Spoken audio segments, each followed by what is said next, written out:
Comemorado no dia 2 de abril, o Dia Internacional do Livro Infantil homenageia o aniversário do escritor dinamarquês Hans Christian, autor de clássicos como A Pequena Sereia e O Patinho Feio, que fizeram parte da infância de muitos de nós. É também esta data um importante momento de reflexão sobre os hábitos de leitura da população brasileira, em especial dos pequenos.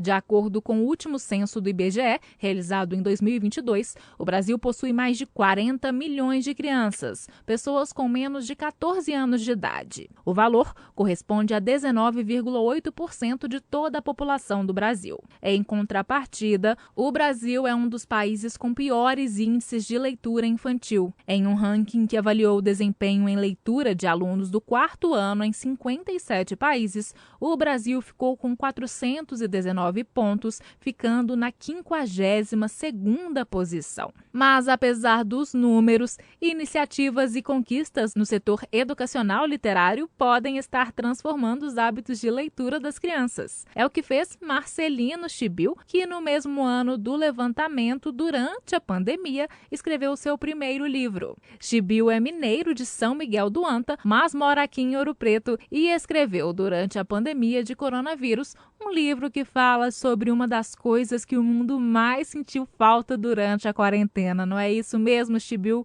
Bom dia, bem-vindo de volta a Itatiaia. É isso aí, Isabela, bom dia.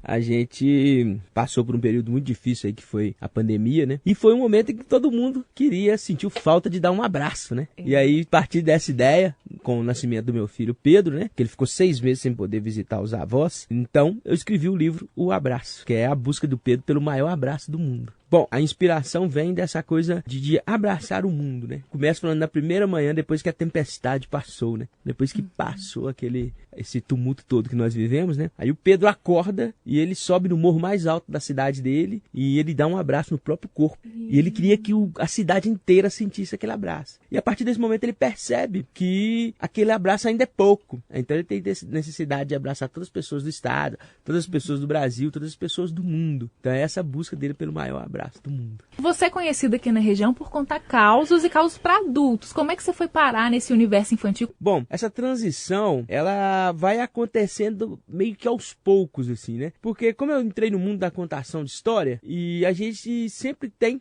pedido para ir em escola, para falar com alunos, com o pessoal da educação infantil. Então, sempre a gente está ali pesquisando. Tem um grande amigo meu, Zé Boca, que infelizmente até faleceu há pouco tempo, mas ele foi um grande incentivador. A Rosana Montalverne também, que é da editora Letria, a grande incentivadora também desse lado meu, assim, de ir buscar essas outras alternativas, né?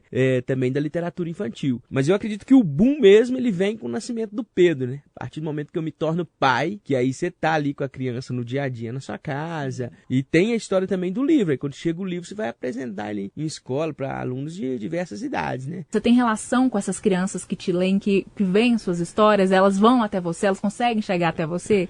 Engraçado que ainda ontem teve uma história que aconteceu assim muito legal. Eu fui numa lanchonete, fui fazer um lanche e tal, e a menina falou: nossa, a minha filha, ela lembra de você até hoje, você esteve lá no Tomás Antônio Gonzaga, e ela lembra. De vez em quando eu encontro com crianças na rua, e as crianças falam: nossa, eu adoro seu livro, sabe? E aí tem toda essa relação, né? Porque a criança, ela quer mesmo explorar, ela transporta para aquele mundo mesmo, né? Então quando você conta uma história para ela, se envolvem, às vezes até questionando algumas coisas, mas tipo assim, se ele subiu no monte mais alto do Brasil, como que ele fez para ir sozinho? Ele quer saber de tudo, e aí você tem que ir ali, tendo um jogo de cintura para explicar. Então esse retorno, ele é muito, muito interessante, assim. O livro nasceu aqui em Ouro Preto, mas ele já está se espalhando. Explica aí pra gente como está acontecendo essa expansão desse livro aí para vários cantos do Brasil, né? É interessante porque eu lanço o livro pela editora Letria, né? Que é uma editora que tem muito cuidado com os seus livros. Então, todo edital que tem, eles participam, sabe?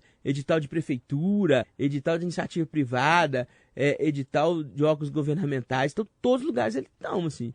Órgãos públicos, prefeituras, essas coisas. Então, o livro, ele circulou bastante aí. Como eu te disse, são mais de 15 mil cópias. E agora vai dar um boom ainda maior. Já teve a escolha do PNLD. A última vez que estive aqui, a gente falou, né? Que é o Plano Nacional do Livro Didático e Literário. Então, teve o PNLD literário. E o livro foi aprovado e ele já foi escolhido. Então, tem muitos lugares que eu vou que as pessoas, eu já escolhi seu livro. Eu já escolhi. Então, tem essa aí também, que agora a gente está esperando aí pelo menos mais uns 50 mil unidades aí pelo Brasil todo. E como é que é saber que seu livro vai, inclusive, ajudar no processo de alfabetização de crianças por todo o Brasil? Porque imagino que quando você fez o livro, você não imaginava que ia tomar uma proporção tão imensa, né? É engraçado, Isabela, eu fico pensando nisso hoje, né? E eu falo, nossa, que legal, que bom. A gente tá na casa das pessoas, você entra na casa das pessoas, de uma certa forma, com o livro, né? E quando eu escrevi a história, cara, eu gosto muito de contar isso. Eu escrevi a história para um concurso literário, que eu não fui aprovado, que era um concurso na época da pandemia, e eu não fui aprovado.